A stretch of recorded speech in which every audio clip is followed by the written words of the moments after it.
শীতকালে এই গরম গরম পাতলা পাতলা খিচুড়িটা খেতে কিন্তু বেশ লাগে। আর সাথে যদি থাকে বেগুন ভাজা, পাঁপড়, আচার, তাহলে কম্বিনেশনটা জাস্ট ফাটাফাটি। আর মেয়ের ফরমাইশ ছিল রসুন দিয়ে খিচুড়ি।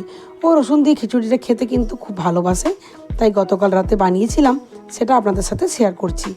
কড়াইয়ে একটু রিফাইন তেল নিয়ে তাতে বাটার দিয়েছি, জিরে ফোড়ন দিয়েছি, খুব মিহি করে কুচিয়ে রেখেছিলাম রসুন, সেগুলো দিয়ে দিয়েছি, ছোটো দেখে একটা পেঁয়াজ দিয়েছি।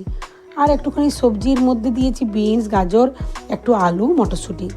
আর আগের থেকে ধুয়ে রেখেছিলাম আপনার মসুর ডাল আর গোবিন্দভোগ চাল, সেটা দিয়ে দিয়েছি। পরিমাণ মতো জল দিয়েছি, লবণ দিয়েছি, হলুদ দিয়েছি, আর দিলাম কাঁচা লঙ্কা একটু ভেঙে দিয়ে দিয়েছি।